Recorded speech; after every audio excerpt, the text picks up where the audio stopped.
Hi everyone, hope you are doing well from wherever you're watching this channel, depending on your time zone. Now, President William Samoei Ruto, during the campaign season, he told Kenyans that the only way to solve the issue of hunger in this country is by making the farm product available and on affordable price. And for him, he was going to work on the issue of fertilizer and other things come in as far as farming is concerned. And on September 11th, then Ruto, as the president, now not a campaigner again or a presidential candidate, now as a sitting president, he announced to Kenyans and the farmers at large to expect new fertilizer prices in this country within 1 week. That was on September 11th. And then on September 20th, finally, Ruto Gachagua came out to launch the fertilizer subsidy from Morocco. And you know, Kenyans, we have had issue with the fertilizer from Morocco. I had done an analysis as far as the fertilizer from Morocco and other issues is concerned. If you do not check, I will put a link here so that you go and check on that. We have issues with these fertilizers from Morocco. That's the truth of the matter. So Ruto Gachagua launched the new fertilizer. Of course, the president was not in the country. And these are the new prices that Gachagua announced to Kenyans. He was clear that DAP was going to go for 3,500, CAN was going to go for 2,875, urea was going to go for 3,500, NPK 3,275, MOP was going to go for 3,775, and then NAP was going to go for MOP 1,775, and then sulfate of ammonium 2,220. Those were the new prices that Gachagua announced to Kenyans when he flagged off the subsidy. But now, in as much farmers are continuing with their work, the MUMIAS East Member of Parliament, Peter Salasya, has come out to expose just what Kenyans might not know. And Peter Salasya is one of the members of Parliament who went back home after they were sworn into the office. Salasya is on ground, he's attending burial, and he's visiting every village. So when he tells you the issue on the ground, this is one of the people that you should trust what he's telling you. I wanted to listen to him shortly because he's telling the president that farmers are yet to receive the fertilizer. Listen to him shortly. The Kenyans. Mimi hapa ni MUMIAS East constituency. Mama hapa Shianda wanalia sana. Gorogoro moja ni shilingi 200. Na sisi mnajua sisi tunapenda ugali. Sisi hatukulingi kitu kingine.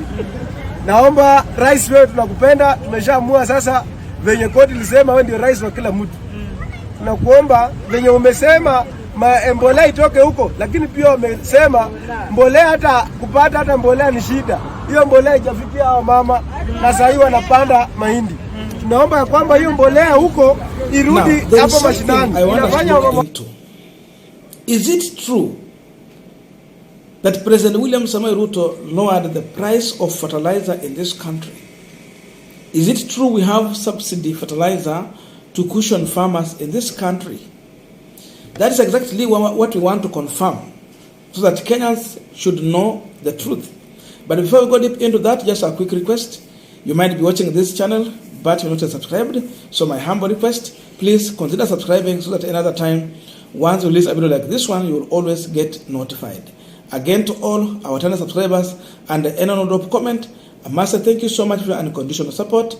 Again, I'm requesting you to give our video a thumbs up so that YouTube can recommend our videos to more viewers. Back to our discussion. Now, in April this year, the immediate retired President Uhuru Kenyatta, through the CS for Agriculture Peter Munya, announced subsidy fertilizer to cushion farmers in this country. That means 5 months before William Samoei Ruto and his deputy Ruto Gachagua announced the new fertilizer subsidy to the farmer. So I want you to compare. I want us to go together into comparison on what President Uhuru Kenyatta offered and what President William Samoei Ruto is offering to the farmer, so that we understand really who was here to cushion the farmer. Because I was going through the prices that Gachagua read and what Munya was giving, it is totally different. Because check on what Munya gave. DAP, they gave it 2,800 per 50 kg. But Ruto has given it 3,500. CNA, 1,950 per 50 kg. But here, they are giving it 2,875. Urea, they gave it 2,700. But here, they are giving it 3,500. NPK, they gave it 3,000. But here, NPK, they are giving it 3,275. And then if you go to MOP, 2,500.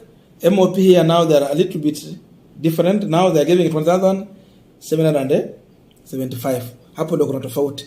And then ammonia, of course hapa wameipea 2,220, but Mona gave it 2,700. So apart from sulfate, ammonia, and the MOP, the rest of other fertilizers, Uhuru Kenyatta gave it favorable prices compared to what William Samoei Ruto is giving to the farmer. Someone will say I'm bringing on my own figures. I want you to listen to Munya shortly when he was giving out these prices, and then we will continue shortly. It will be available at NCPB stores countrywide, effective tomorrow morning.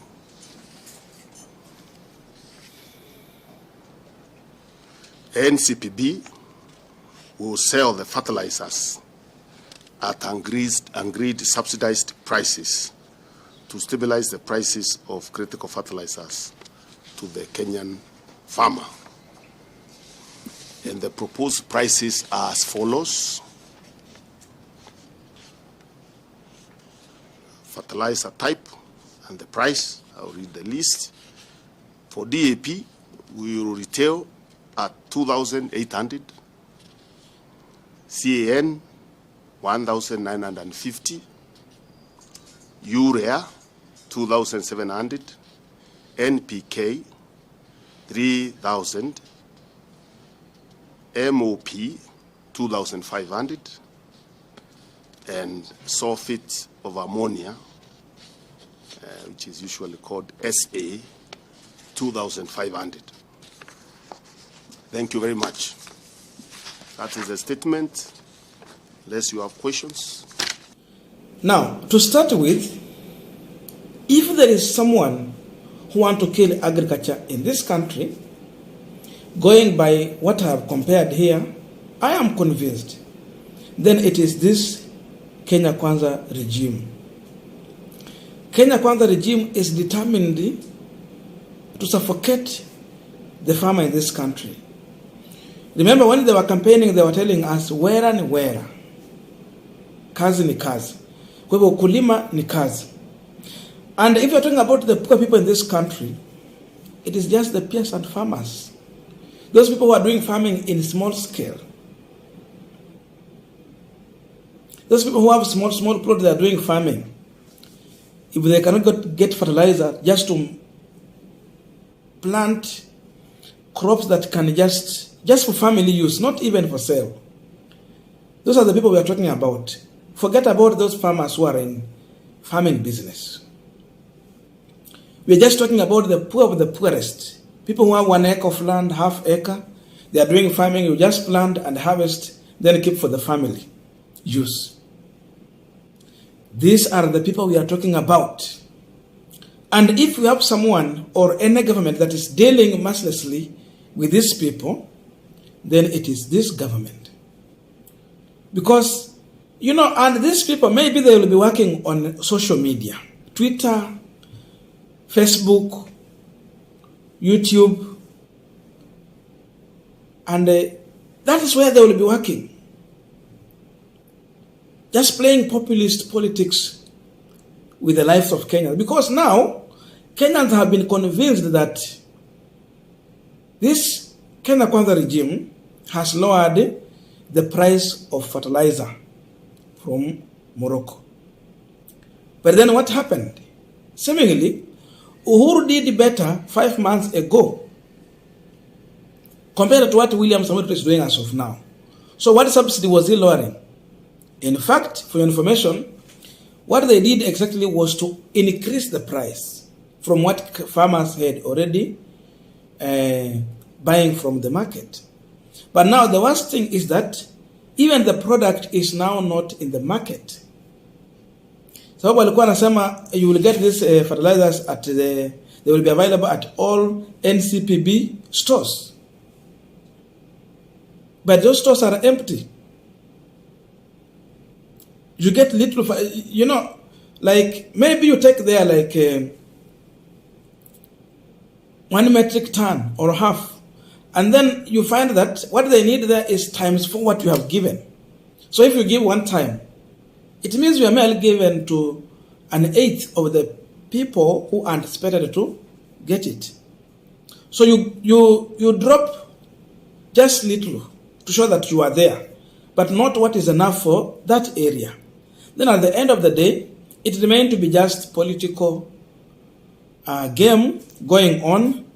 And then people will continue to say, like, what the people knows in this country is that Ruto came and he has blessed them with the affordable fertilizer. But that is not the truth. The farmer will tell you on ground they are suffering. And I agree with Peter Salasya, that really people are suffering and those fertilizers are neither here or there. Thank you. Let us meet in the comment section. See you in our next video.